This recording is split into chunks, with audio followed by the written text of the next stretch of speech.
Close your eyes for a moment and picture this. It is a quiet, Tuesday morning in October 1957. The Park Sheraton Hotel in Midtown Manhattan is humming with the ordinary rhythm of city life. Businessmen fold their newspapers. A bellhop wheels a luggage cart across the marble lobby. The barbershop on the ground floor is warm, fragrant with talcum powder, and a low murmur of a radio playing in the corner. Heavy-set man with a thick neck and heavy-lidded eyes settles back into the barber's chair. He is wearing a white smock, draped across his broad chest. His shoes have been freshly shined. He is relaxed, at peace almost. And then two men walk in. They are wearing gloves and fedoras pulled low. The barber steps back. The two men raise their guns. And in the space of just a few seconds, one of the most feared, most powerful, and most ruthless men in the entire history of organized crime is no more. The man in the chair was Albert Anastasia. They called him the Lord High Executioner. They called him the Mad Hatter. He was the architect of Murder Incorporated, a killing machine so efficient, so cold, and so deeply embedded in the American underworld that even decades after his death, the full truth of what he built still sends a chill down your spine.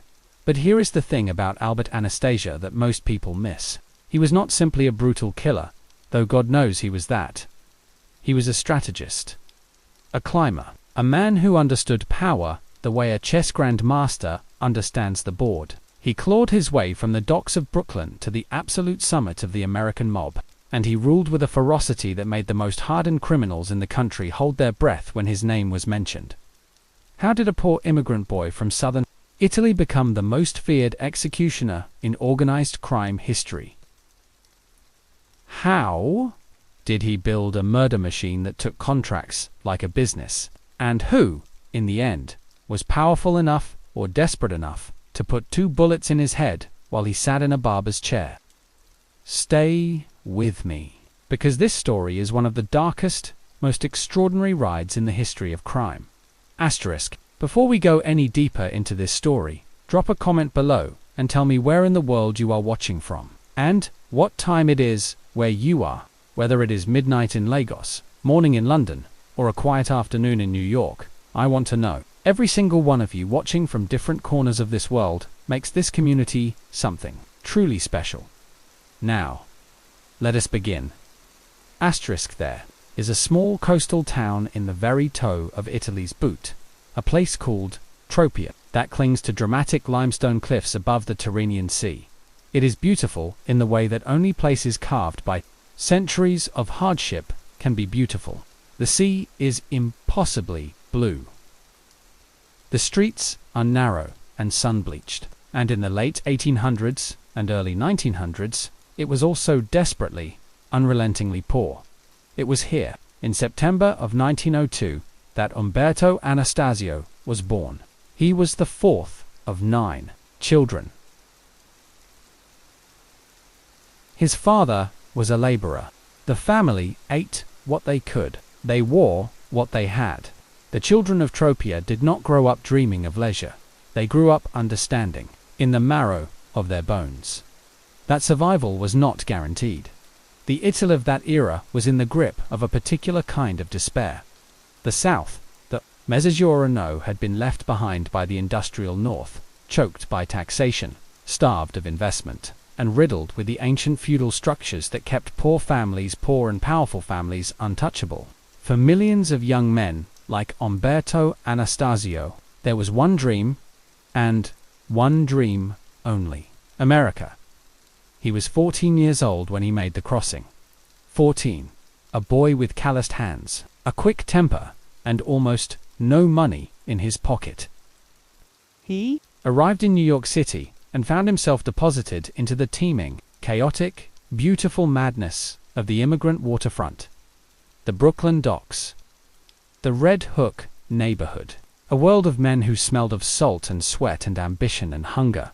Now understand what the Brooklyn waterfront was in those years. It was not just a place where ships docked and cargo moved. It was a universe unto itself, governed by its own laws, its own hierarchies, its own brutal economy. The longshoremen who worked those docks came from everywhere: Italy, Ireland, Poland, the Caribbean, and they answered not to the mayor or the police, but to the men who controlled the hiring halls, the men who decided who worked and who starved.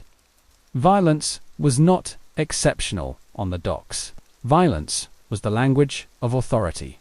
Young Umberto, who would eventually change his name to Albert Anastasia and add the extra A to the end of his surname, perhaps to sound more American, perhaps to make tracking him harder, perhaps simply because reinvention was part of the immigrant experience, was a fast learner. He was physically imposing, even as a teenager. He had what people in that world called presence. When he walked into a room, people noticed.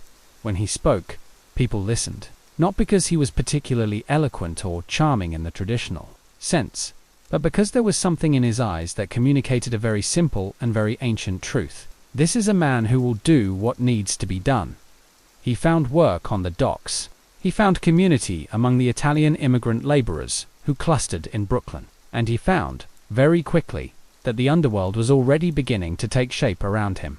The men who ran the rackets in Brooklyn in the late teens and early 20s of the 20th century were the founding generation of what would eventually become the American Mafia, men like Frankie Yale.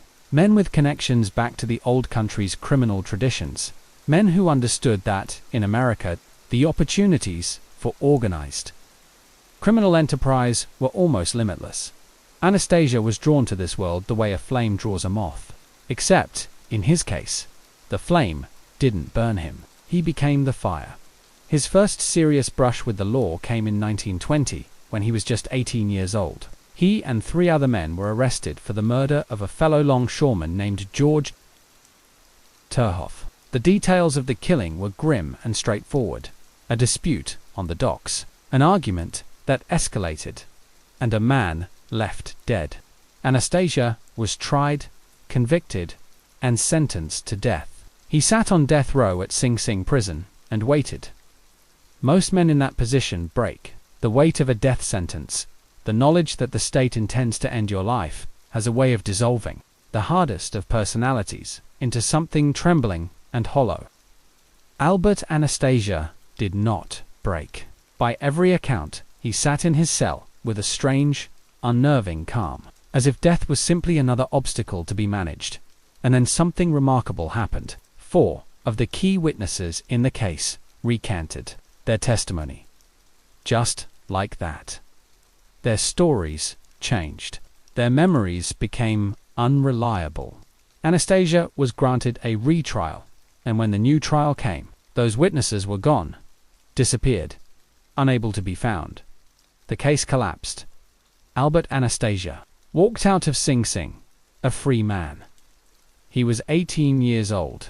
He had already learned the most important lesson the underworld had to teach, that, in the right circumstances, with the right kind of pressure applied in the right places, the legal system was not a wall, it was a door. And, if you knew how to apply force to it, it opened. Back on the docks of Brooklyn, Anastasia's reputation was now something different. He had been to death row. He had faced the electric chair and come home. In the culture of the waterfront, in the culture of the emerging mob, that kind of experience didn't diminish a man. It elevated him. It became a part of his mythology. Throughout the 1920s, as prohibition poured rivers of illegal money into the hands of organized crime, Anastasia worked steadily up the ladder. He became aligned with Joe Adonis and the Brooklyn faction of what was growing into a sophisticated criminal network. He was not yet a boss. He was not yet famous, but anyone who spent time around him understood that he was dangerous in a very specific and very useful way.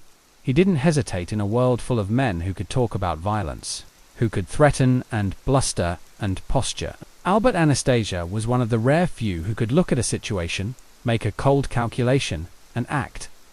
Without anguish, without visible remorse, without the kind of emotional static that slowed other men down. That quality, that terrifying efficiency, would define his entire career. It would make him indispensable to the men who eventually rose to run the American underworld. and it would also, in the end, make him a target.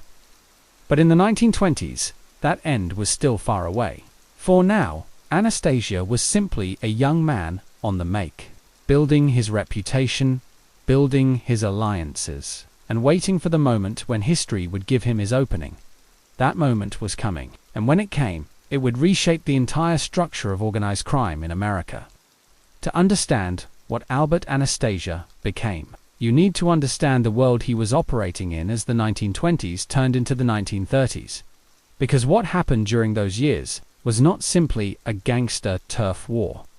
It was a revolution, a complete restructuring of power, and Anastasia was right at the center of it, standing shoulder to shoulder with the men who would literally redesign organized crime from the ground up. The late 1920s American underworld was still, in many ways, a collection of competing ethnic gangs, Italian, Jewish, Irish, operating in loose alliances and constant friction. The dominant figure on the Italian side was Giuseppe Joe, the boss Masiria, a squat, old-world mafioso who had clawed his way to the top through sheer brutality and a deep commitment to the old Sicilian traditions of omertà and cosa nostra. Masiria was powerful, but he was also, in the eyes of the younger generation of Italian-American criminals, profoundly limiting. He was suspicious of alliances with he was greedy in a way that was bad for business.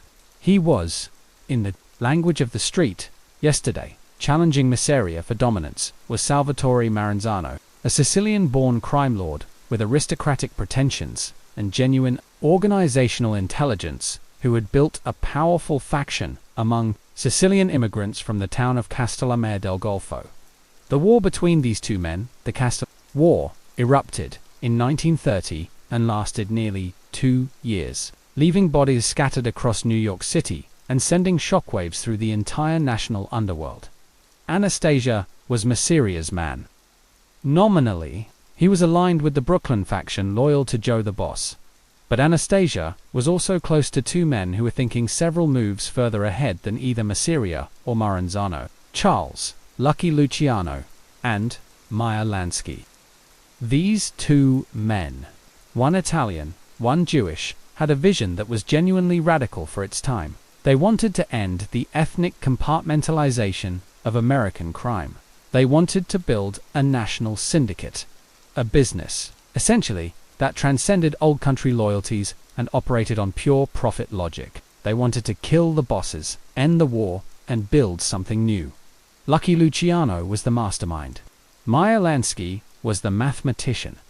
And Albert Anastasia was, in very significant ways, the sword. When Luciano decided that Joe Masiria needed to die, it was Anastasia who helped plan the execution.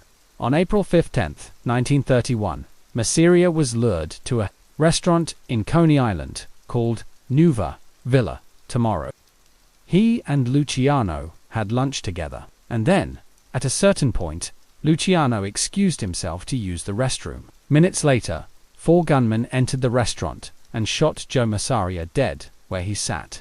A playing card, the ace of spades, according to legend, left near his hand. Among the men believed to have participated in that killing were Bugsy Siegel, Vito Genovese, Joe Adonis, and Albert Anastasia. Joe Masiria was dead, but Salvatore Maranzano was not, and with Masiria gone, Maranzano declared himself the capo di tutti capi, the boss of all bosses, and began reorganizing the Italian-American underworld into the 5-family structure that, in broad strokes, still exists today. He also began drawing up a list of men he considered threats to his new order. Lucky Luciano's name was on that list. But Maranzano had made a critical error. He had underestimated how quickly the men around Luciano could move before Maranzano could execute his own plans. Luciano struck first. In September 1931, just 5 months after Masiria's murder, 4 men entered Maranzano's office in the Grand Central Building on Park Avenue, identified themselves as police officers or tax agents, and stabbed and shot Maranzano to death. Castellammare War was over. Both old bosses were dead, and the men who had orchestrated this double coup, Luciano, Lansky, Anastasia, Adonis, Genovese, Costello, and their associates, were now the undisputed architects of the new American underworld. What came next was genuinely unprecedented in the history of organized crime.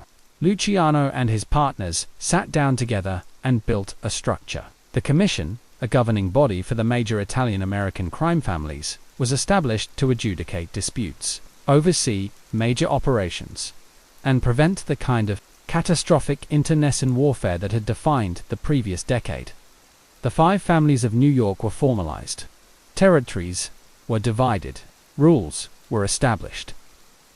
And within this new structure, Albert Anastasia was positioned to do what he did best. He was aligned with Vincent Mann, who ran what would become the Gambino crime family. But Anastasia was not simply a soldier, or even a capo, in the traditional sense. He had a special role, a unique portfolio. And it was a portfolio that, when you look at it in the cold light of history, is almost incomprehensible in its scope and in its horror. He was, in essence, the National Director of Assassination. When the Commission, or its member families, needed someone killed, and not just any someone, but a target that required planning, professionalism, and the kind of cold execution that left no loose ends, the call went to Anastasia. He had been building, since the early 30s, a network of killers that was unlike anything the criminal world had previously seen. It had a name, though no one inside it used that name. The newspapers would eventually call it Murder Incorporated. And once the world learned what it was, nothing would ever look at organized crime in quite the same way again. Asterisk, you have to hold the concept in your mind for a moment before you can really absorb what it means. Murder Incorporated. A corporation of murder. A business. With management and labor. With accounts receivable and accounts payable. With a system of quality control and client management and delivery. Except the product was death. This is not metaphor. This is not dramatic license. This is what Albert Anastasia and his partners built in the 1930s, and it ran, by the estimates of law enforcement and historians, for the better part of a decade, during which time it is believed to have carried out somewhere between 401,000 murders across the United States. The uncertainty in that number is itself chilling, because it means that hundreds of these killings were so clean, so professionally executed, that they were never even identified as mob-related homicides. The structure was elegant in the way that all truly efficient criminal enterprises are elegant. At the top was the management layer, Albert Anastasia, working in close coordination with Louis Lepte-Buhalter, the powerful labor racketeer who served as the other co-director of the operation. Below them were the crew leaders, the men who coordinated assignments and managed the teams of killers. And at the operational level were the hitmen themselves, a rotating pool of professional murderers, most of them based in the Brownsville and Ocean Hill neighborhoods of Brooklyn, drawn primarily from the Jewish and Italian communities of that area. The key to the operation's success, and this is what made it different from simple gangland violence, was the principle of geographic separation. When a contract was issued, the killers assigned to carry it out were almost never from the same city as the target. A man in Chicago who needed to die would be killed by men from Brooklyn. A problem in Miami would be solved by men from New York. This meant that the hitman had no local connections to the victim, no social ties to the community, no reason anyone would connect them to the crime. They came in, they did the job, they went home. They used a specific vocabulary. A killing was a hit or a contract. The victims were bums. The killers were referred to as being on the lam when they were traveling for an assignment. Anastasia himself was sometimes called the Lord High Executioner, a title that became both a joke and a source of genuine terror in equal measure. The men who did the actual killing were, in many ways, a fascinating and deeply disturbing study in the psychology of violence. They were not, for the most part, sadists who enjoyed killing for its own sake, though there were exceptions. They were, in a very real sense, professionals. They took pride in their work. They developed techniques. They had preferences about weapons and methods. And they worked within a system that normalized murder to such a degree that some of them apparently experienced no more psychological disturbance from a contract killing than a carpenter might from finishing a piece of furniture. Among the most notorious of the Murder Inc. killers were Abe, Kid Twist Reels, Harry Pittsburgh, Phil Strauss, Martin Bugsy Goldstein, and Charles the Bug Workman. These men were not figures from the romanticized tailored suit world of cinematic gangsterism. They were working-class murderers from working-class neighborhoods who had found their vocation in organized violence. Harry Strauss alone is believed to have killed more than 100 people. He reportedly traveled with a rope, an ice pick, and a gun, choosing his method based on the circumstances of each job. He was known to sometimes kill using methods designed to make the death look like natural causes or accident. He was, in the most literal and most terrible sense of the word, a craftsman of murder. Anastasia ran this operation with the kind of meticulous control that the mob's commission came to rely on absolutely. When the commission voted on a death sentence, and understand that the commission did vote, that there was a process, a deliberation, a formal approval, it was Anastasia who received the order and delegated the work. He was the interface between the strategic decision and the operational execution. He was also, crucially, the enforcer of secrecy. The thing that made Murder Inc. so effective for so long was the iron discipline of its omerta. Killers who talked, who bragged, who left loose ends, faced the same fate as the men they killed. Anastasia was relentless on this point. The organization's security was paramount. You did the job. You said nothing. You took the money and you waited for the next assignment. Anything else was a death sentence. But even the most tightly controlled organizations have weaknesses, and Murder Inc.'s weakness, it turned out, was the very thing that had made it powerful, its people. In 1940, the edifice began to crack. A Brooklyn hitman named Harry Rudolph was arrested for a different crime and, facing a long prison sentence, began to talk. His information led investigators to Abe Reyes, one of the most prolific killers in the organization. Reyes was arrested, looked at the evidence against him, and made a calculation. He had a wife. He had children. He decided to cooperate. What followed was one of the most extraordinary moments in American law enforcement history. Abe Reyes, over months of testimony, gave investigators a window into the operations of Murder Incorporated that no one on the outside had ever had. He described contracts. He described methods. He described conversations. He named names.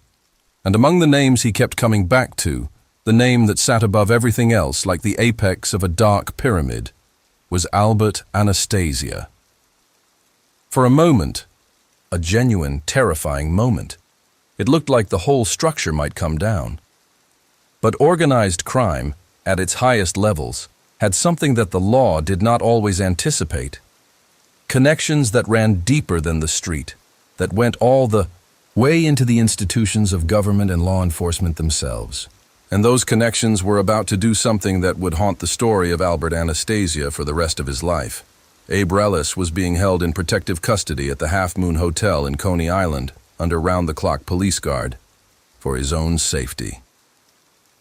On November 12, 1941, Abe Reyes went out a window.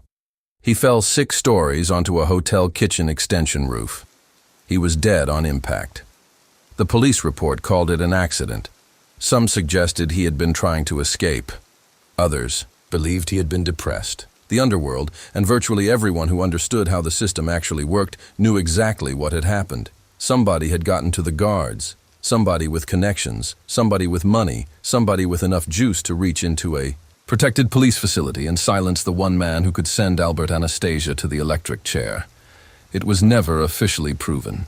The case went cold. The name most whispered in connection with Reyes's death was that of Frank Costello, the most politically connected man in the mob. But Anastasia's hands, his actual, literal hands, were never conclusively linked to the death of Abe Reyes. Anastasia walked away. Again. He had now, twice in his life, stood at the very edge of the abyss, once on death row, once facing the testimony of a government witness who knew everything, and twice he had come back from that edge, untouched. The underworld took note. The legend grew, and Albert Anastasia, the Mad Hatter, the Lord High Executioner, became something more than a crime boss. He became something close to an urban myth. There is a particular kind of ambition that doesn't announce itself loudly. It doesn't make speeches. It doesn't bang its fist on the table in front of witnesses. It waits, it calculates. It reads the room, over years, over decades. And when the moment is exactly right, it moves. This was Albert Anastasia's deepest and most dangerous quality. Everyone knew he was violent. Everyone knew he was a killer. But the men around him, the men who ran the commission, the men who sat at the top of the New York families, consistently underestimated the degree to which Anastasia was also thinking about power, thinking about his own position. Planning. The 1940s were, on the surface, a period of consolidation for Anastasia. He had survived the realist threat. Murder Inc. had been effectively dismantled. Too many arrests, too much heat. But the killing apparatus had simply been absorbed back into the family structures that had always supported it. Anastasia remained the head of what was formerly the Mangano crime family, serving as the underboss to Vincent the Executioner Mangano. The irony of that nickname, Vincent the Executioner, working alongside the man who actually ran executions, was apparently lost on no one. The relationship between Anastasia and Vincent Mangano was one of the great barely contained power struggles in mob history. They hated each other. This was not a secret.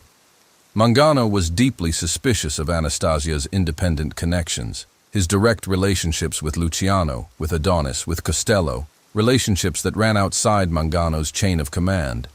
Anastasia, for his part, clearly regarded Mangano as an obstacle, a man standing between him and the throne. World War II complicated the picture for everyone in the underworld. Many mob figures, including Anastasia, served in the military. Anastasia became a U.S. Army technical sergeant, which gave him American citizenship. His immigration status had always been technically problematic. The war years also created new economic opportunities for the underworld in the form of black market goods, labor racket disruptions, and wartime contracts. The mob, as always, adapted. By the late 1940s, the tension between Anastasia and Mangano had reached a boiling point. The men around them could feel it. In April 1951, it finally broke. Vincent Mangano disappeared. His body was never found. His brother Philip Mangano was found shot to death in a marsh in Brooklyn. And Albert Anastasia appeared before the commission with an explanation that was, in its brazen audacity, remarkable even by mob standards. He told the commission that Vincent Mangano had been planning to have him killed, that he had acted in self-defense, that the killings were therefore justified. Think about what was happening in that room.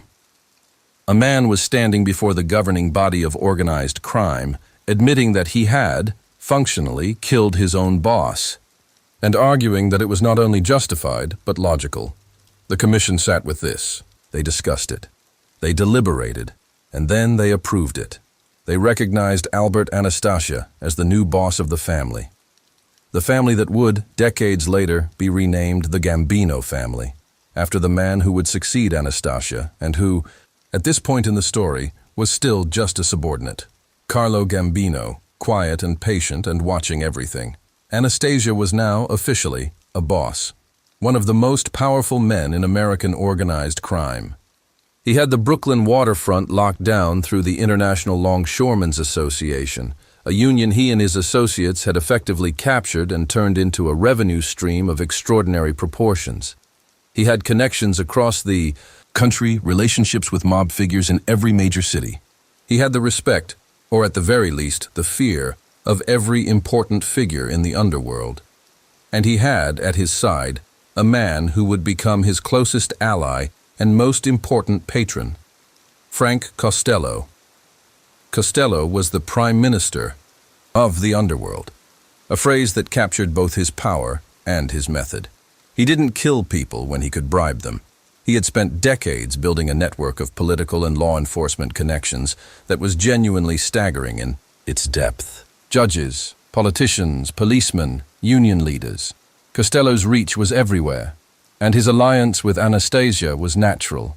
Anastasia provided the muscle and the willingness to use it. Costello provided the protection and the political access. Together, they were a formidable axis of power. But the 1950s brought a new and terrifying threat to every figure in organized crime, the United States Senate. The Kefauver Committee, led by Senator Estes Kefauver of Tennessee, had begun televised hearings on organized crime in 1950 and 1951, and the spectacle of mob bosses being questioned on national television, with millions of Americans watching, was a political earthquake. Frank Costello's testimony, in which he refused to allow his face to be shown on camera, became one of the most famous images of the era. His hands fidgeting nervously as his voice answered questions became a symbol of everything the hearings were trying to expose.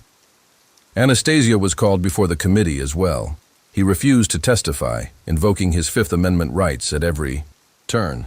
He was contemptuous of the proceedings, barely bothering to disguise his disdain for the senators asking the questions. He was cited for contempt of Congress in 1954. But the heat from the Senate was only part of the pressure building around Anastasia during these years. There was something happening inside the mob itself, something quieter and more dangerous. A shift in the balance of power among the New York families, driven in large part by the ambitions of one man, Vito Genovese. Genovese was, in many ways, Anastasia's mirror image, equally ruthless, equally calculating, equally willing to kill anyone who stood between him and what he wanted. But where Anastasia was volcanic and direct, Genovese was glacial and indirect. He moved through alliances and whispers and carefully planted seeds of suspicion. He was a patient plotter in a world that often rewarded impatience. Genovese wanted the top. He had always wanted the top. And standing between him and the top was Frank Costello, Anastasia's patron and the most powerful single figure in the New York underworld. In May 1957, on the evening of May the 2nd to be precise, a gunman named Vincent, the Chin Gigante, walked up to Frank Costello in the lobby of his apartment building at 115 Central Park West and fired a single shot at his head. Costello stumbled. He survived. The bullet grazed his scalp, deflected by the brim of his hat, according to some accounts. But the message was unmistakable. Vito Genovese was making his move. Costello, with the survival instinct of a man who had been playing this game for 40 years, understood immediately what had changed. He retired. He stepped back. He removed himself from the board. Albert Anastasia's most powerful protector was gone, and within his own family, the man who watched all of this unfold with the quiet attention of a chess player studying a board was Carlo Gambino. Careful, methodical Gambino, who had been building his own alliances in the shadows, who had developed a relationship with Genovese, who understood, with cold precision, that Anastasia's isolation was now complete.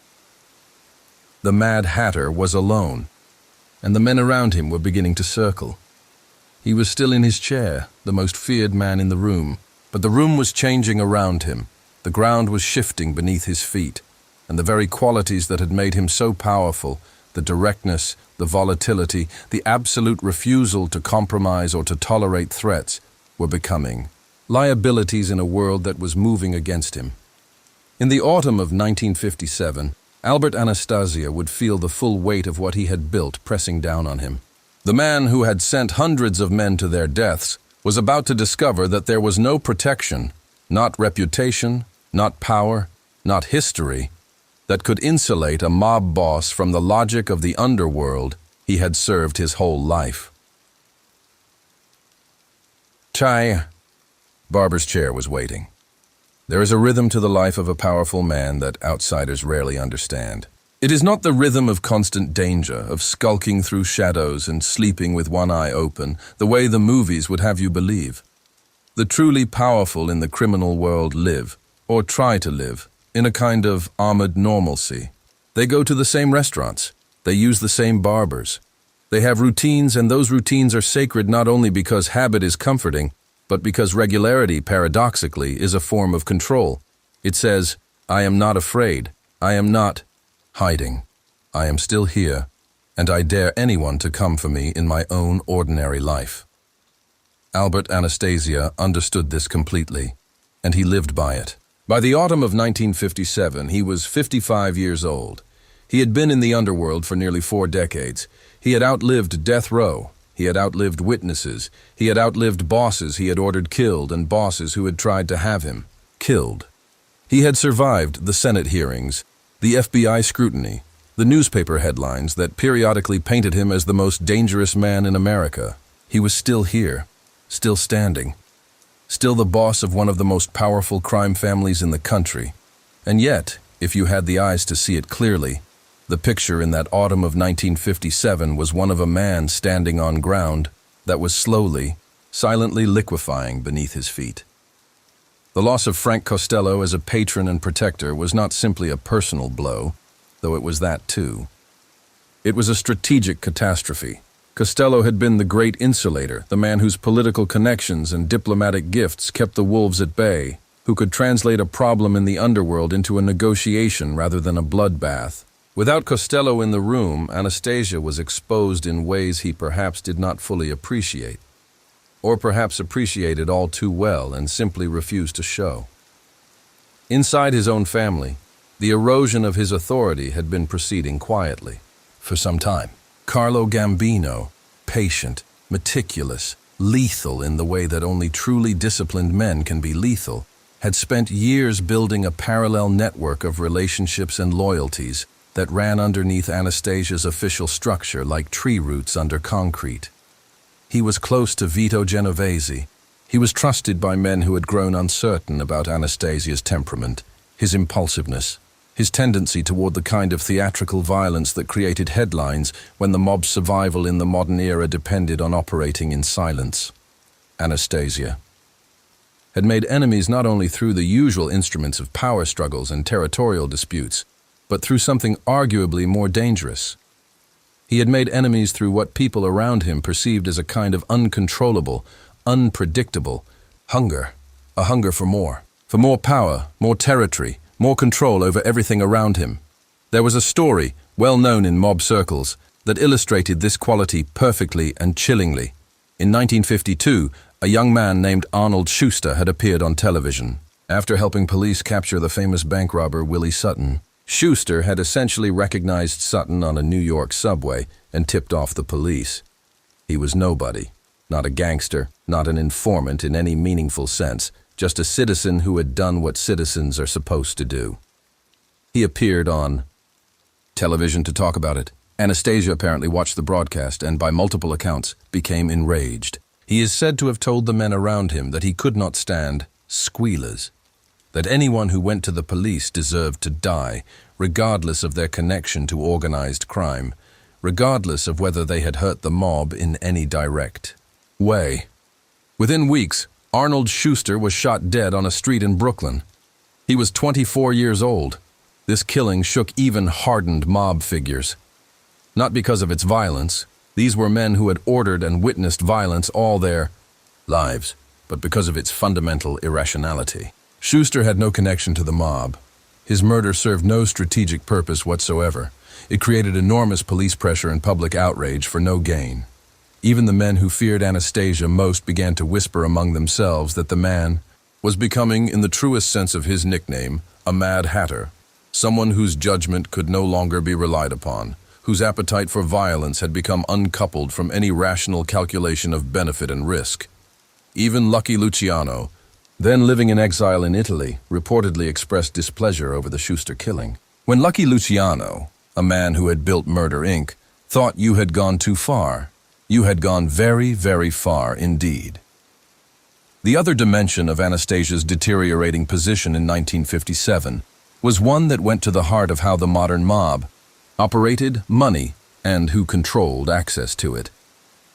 Anastasia had developed an appetite for a particular and enormously lucrative slice of the criminal economy, the Cuban gambling operations that were, in 1957, at their absolute peak.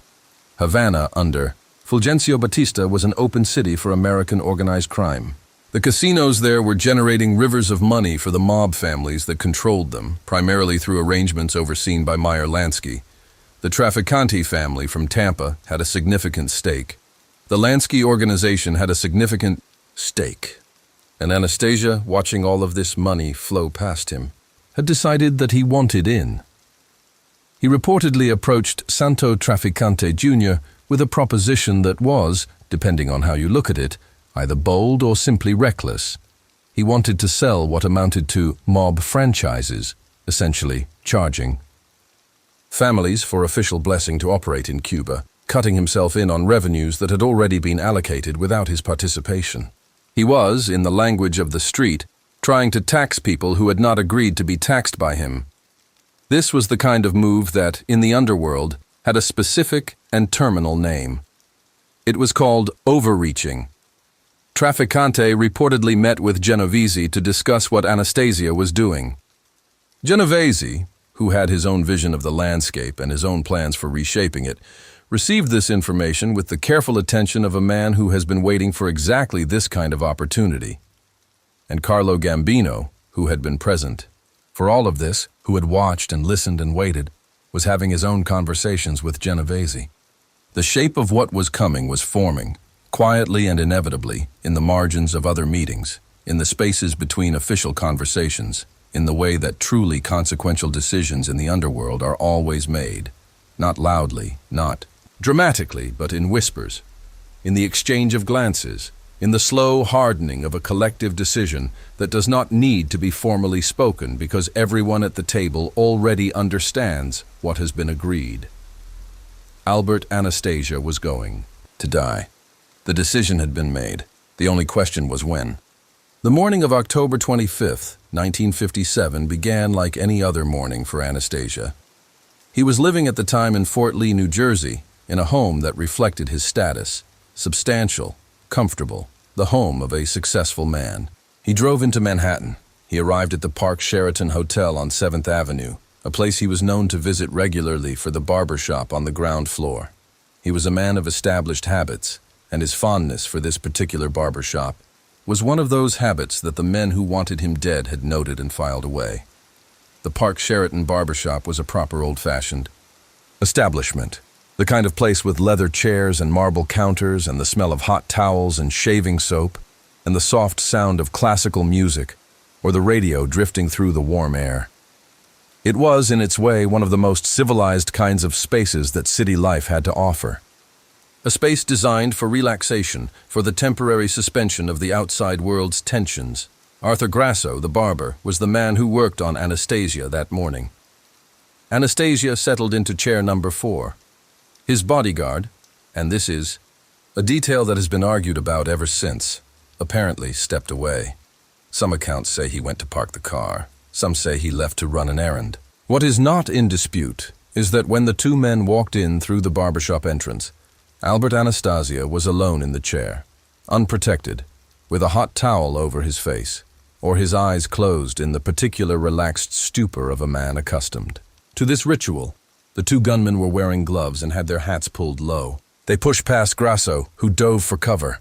The barbershop erupted with the sound of gunfire. Anastasia, by reflex or by the instinct of a man who had lived by violence for 4 decades, came up out of the chair. There is an account, both astonishing and somehow deeply in character, that he lunged toward the reflection of his attackers in the mirror. That even in those final seconds, his instinct was to attack, to go forward rather than away, to meet the violence coming at him rather than flee from it. He could not distinguish the reflection from the reality. He grappled with a ghost while the bullets found him. He fell. The man who had survived death row, who had outlasted witnesses, who had ordered hundreds of killings and walked away from every consequence, died on the floor of a barbershop in Midtown Manhattan, still wearing a white barber's smock, his shoes freshly shined. The two gunmen walked out. They were never definitively identified. The case was never officially solved. Like so much of the story of Albert Anastasia, the final act left behind more questions than answers, more shadows than light. The city that afternoon was alive with the news. The police descended on the Park Sheraton. The newspapers ran it on. Their front pages with the kind of banner headlines usually reserved for wars and natural disasters. And in living rooms and diners and barbershops of their own all across the country, people read the story and felt the particular chill that comes from learning that someone you had been told was untouchable had in the end been touched quite easily by the ordinary arithmetic of betrayal. The man who had ruled Murder Inc. had met his end in a murder. The irony was not lost on anyone. Here is one of the great dark ironies of the Albert Anastasia story. His murder, which was supposed to be the end of a problem, became instead the beginning of a catastrophe for the very men who had ordered it. Yuki cannot understand what happened in the weeks and months after Anastasia's death without understanding what was supposed to happen. The plan, as conceived by Vito Genovese and supported by the men who had grown tired of Anastasia's volatility and overreach, was straightforward in its logic. Remove Anastasia, consolidate power, install Carlo Gambino, a man controllable, or so Genovese believed by the logic of obligation, as the new head of the former Mangano family. Affirm Genovese's own position as the undisputed dominant force in the New York underworld. And then, having cleaned house, move forward into a new era of stability and profit. It was a clean plan.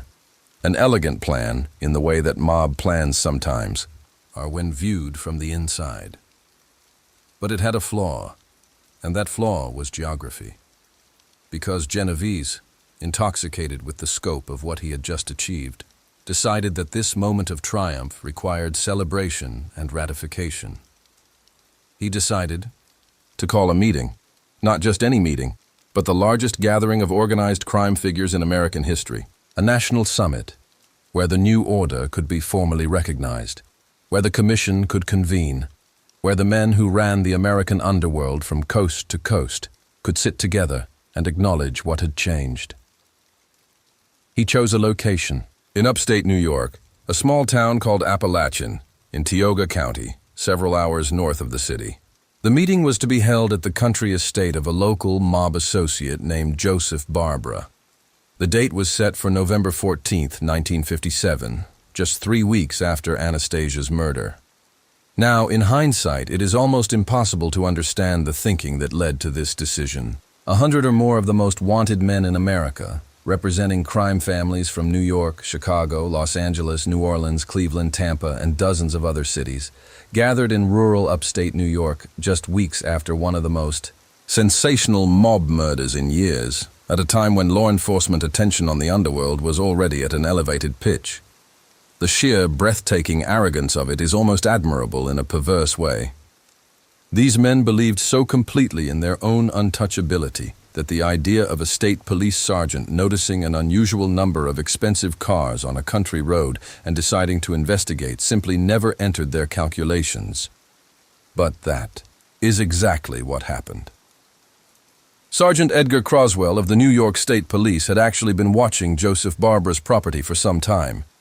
He had encountered the name in previous investigations and had a general suspicion of the man. When he observed the extraordinary concentration of out-of-state vehicles and unfamiliar faces converging on the Barbara estate, he moved quickly. He set up roadblocks on the surrounding roads and moved in with a small team of officers to investigate.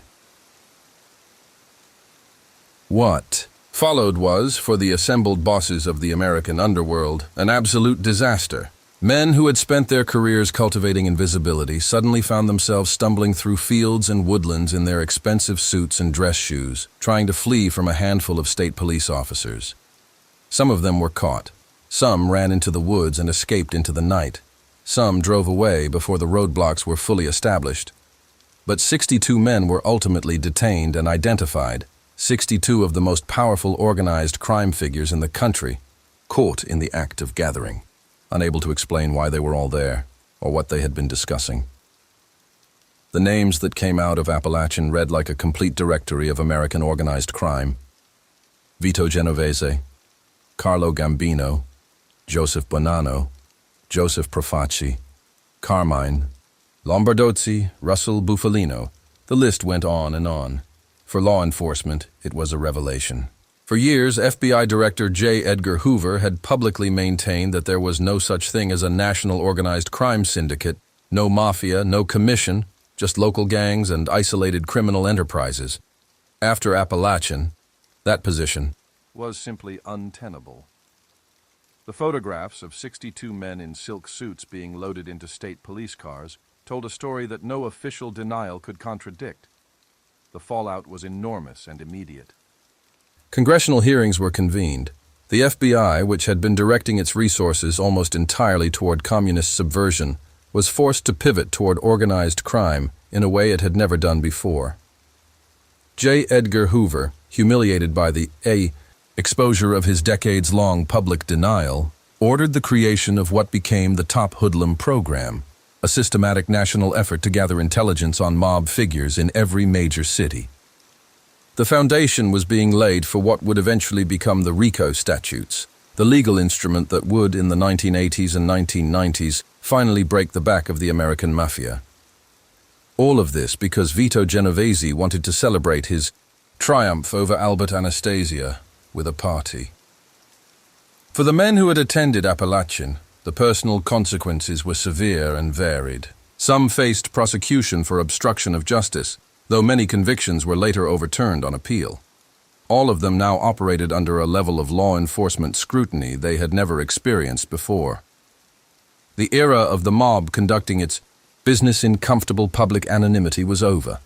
And for Vito Genovese, the man who had engineered Anastasia's death and convened the disastrous meeting, the aftermath was particularly swift and brutal, not from law enforcement, but from inside the underworld itself. Genovese had made a fatal miscalculation in his reading of Carlo Gambino. He had assumed that Gambino, installed as boss through Genovese's support, would be a loyal and controllable ally, a junior partner in the new structure. But Carlo Gambino was one of the most sophisticated political operators the American mob had ever produced. He had not spent years in the patient, careful building of alliances in order to become anyone's subordinate. He had his own vision of power, his own agenda, and he was fully capable of using Genovese as a stepping stone.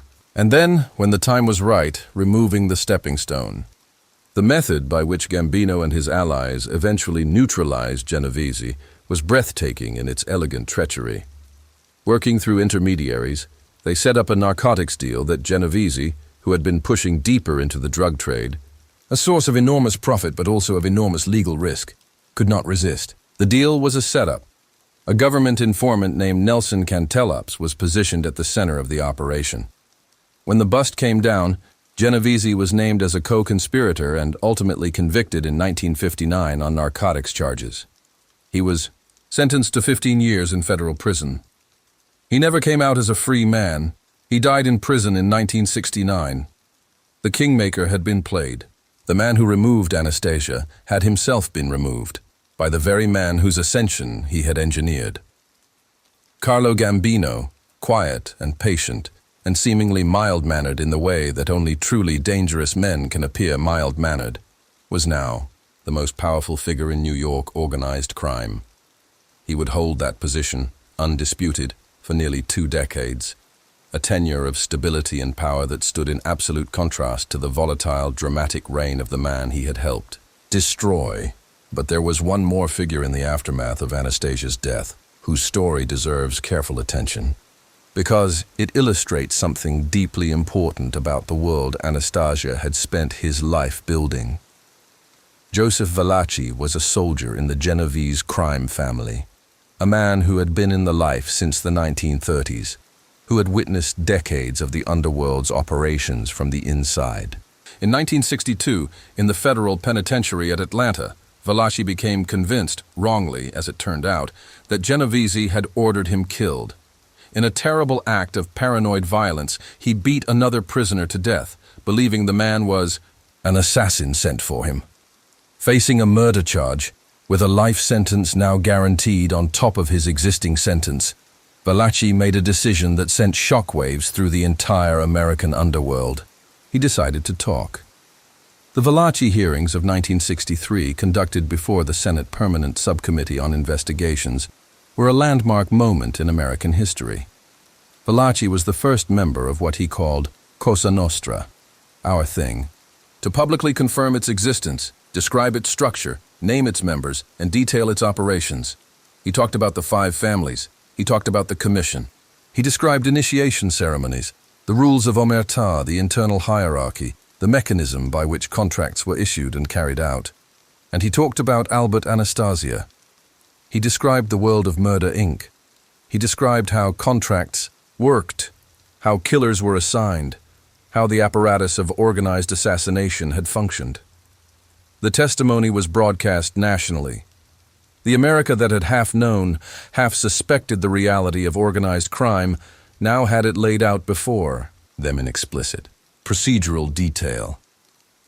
Anastasia, of course, was dead by 1963. He could not be prosecuted. He could not be questioned. He could not be humiliated on a Senate dais. In this, at least, his fate in the barbershop had spared him the particular indignity that Genovese and others were living through. But his legacy, the thing he had built, the apparatus of violence he had designed and operated, was now exposed to the entire nation in full, unsparing daylight.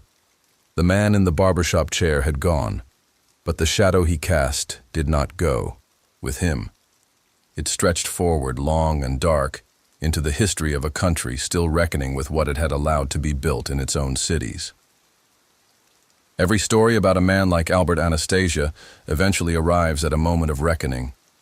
Not a legal reckoning, he largely escaped those, which is itself part of the story, but a reckoning of meaning. A moment where you have to step back from the chronicle of events, from the dates and names, and the blood-soaked operational details, and ask the question that every serious examination of a life like this must eventually ask: what does this tell us? What does the story of Albert Anastasia actually mean?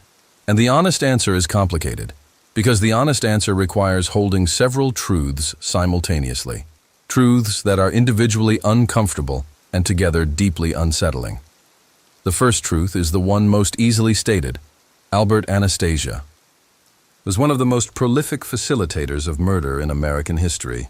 Not metaphorically, not approximately. This is a man who, over the course of roughly a decade of Murder Inc.'s operation, is credibly linked to the facilitation of somewhere between 400 and 1,000 homicides. These were not deaths in battle or in the heat of passion. They were contracted, planned, delegated, and executed with professional efficiency. The victims ranged from rival gangsters to innocent witnesses to, in cases like that of Arnold Schuster, ordinary citizens who had simply caught the wrong man's attention. The scale of this violence, when you sit with it honestly, is staggering. It belongs not in the category of crime, but in the category of atrocity. It is important to say this clearly and without romantic softening, because the gangster genre, in film, in television, in the storytelling tradition that this very story is part of, has an undeniable tendency toward glamorization. There is something in the human imagination that is drawn to the figure of the powerful criminal, the man who lives outside the rules, who commands with a gesture, who accumulates loyalty and fear in equal measure. We tell these stories because they fascinate us, but the fascination should never be allowed to obscure the fundamental reality. Hundreds of people died because of Albert Anastasia. They had families. They had lives. They were ended. The second truth, which does not cancel the first, but which must be acknowledged if we are going to understand rather than simply condemn, is that Anastasia was a product as much as he was a perpetrator. He was born into crushing poverty in a society that offered him no legitimate pathway to the kind of power and security that every human being, at some level, desires. He arrived in America at 14, alone, with nothing. He entered a world, the Brooklyn waterfront of the early 20th century, where violence was the established currency of authority, where the men who controlled hiring and labor used brutality as casually as other men use language. He was shaped by that world before he began shaping it. This does not absolve him. Plenty of people born into poverty and exposed to violence do not become organizers of mass murder. Choice remains choice, even when the choices available are terrible.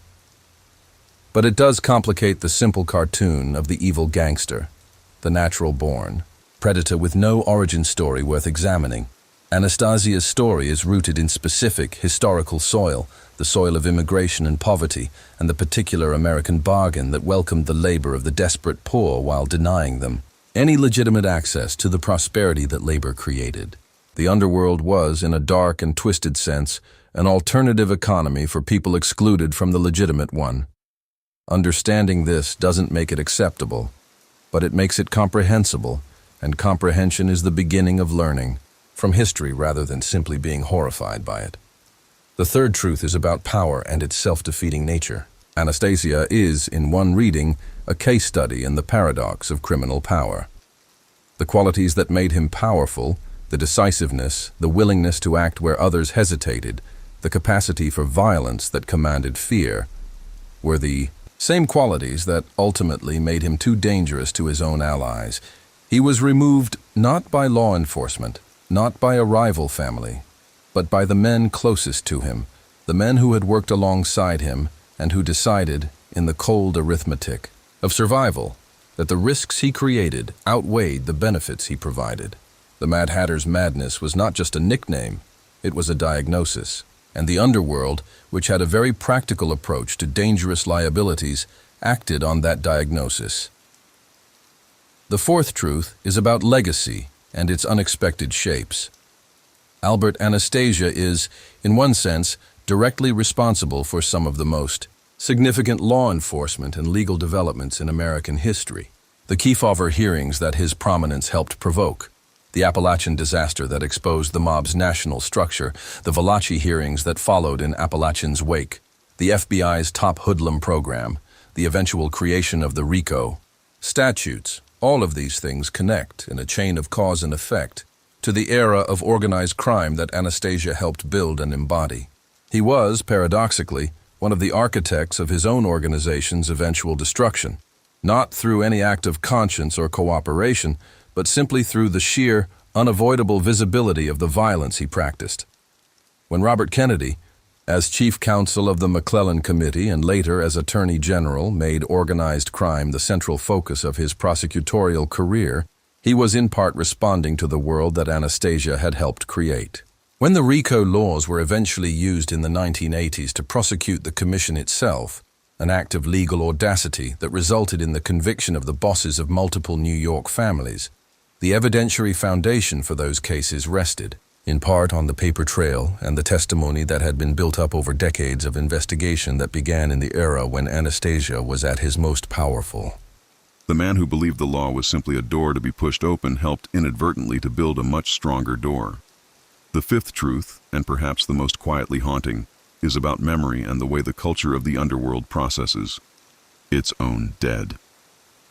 Albert Anastasia, in the world he came from, was treated in death very differently from the way history has treated him.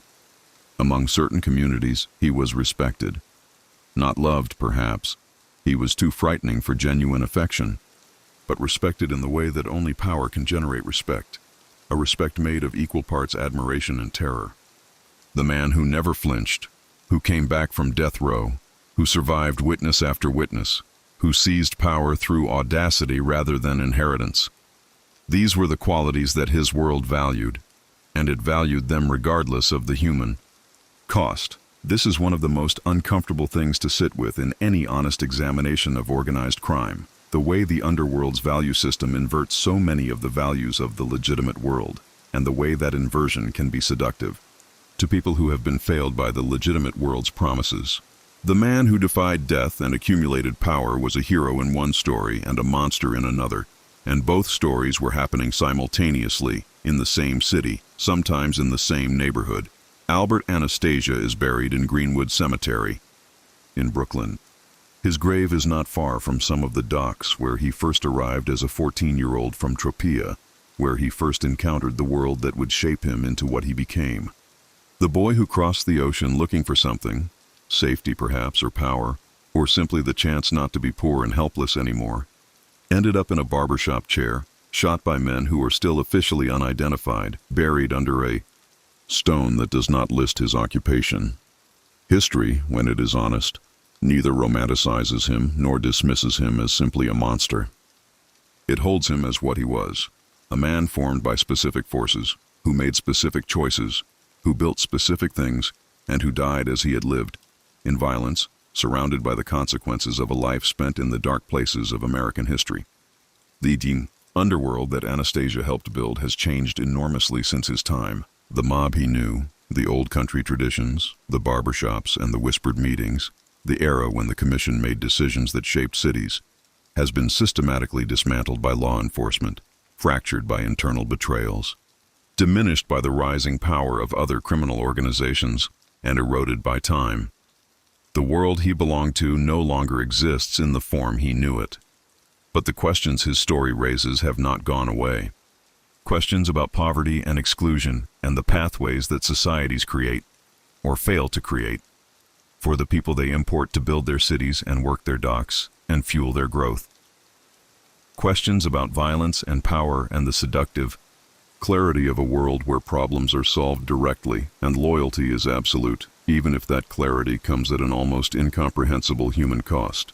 Questions about justice and its limits, about a system that put a man on death row and then let him walk away, that circled and investigated for decades and still couldn't land a fatal blow before the underworld did it for them.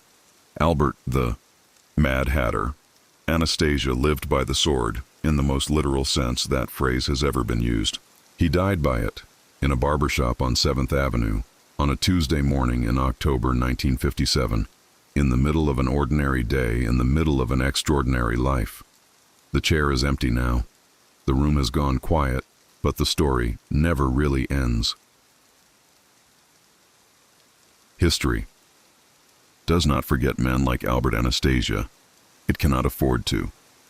Because the world that made him, the exclusions, the desperation, the allure of power in the shadows, those conditions never fully disappear. They take new shapes, they find new cities, they recruit new young men from new waterfronts, promising the same ancient bargain, loyalty and ferocity in exchange for belonging and power. Understanding where that bargain leads is why we tell these stories. Not to celebrate, not to glamorize, but to look unflinching into the darkest corners of history and say, we know what happened here, we see it clearly, and we refuse to look away. If this story hit you the way a real piece of history should, raw, cinematic, and uncomfortably human, then do something for this channel right now. Hit that like button. It costs you nothing, and it tells us that stories like this matter to you. Subscribe so you never miss another chapter from the shadows of history. Share this with someone who loves true crime, real history, or the kind of story that stays with you long after you've finished watching, and leave a comment below. Tell me, who do you want to hear about next? Lucky Luciano? Meyer Lansky?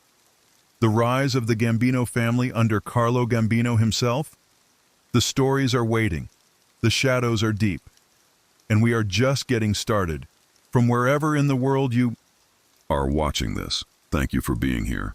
Stay curious, stay hungry, and never stop asking what really happened in the dark.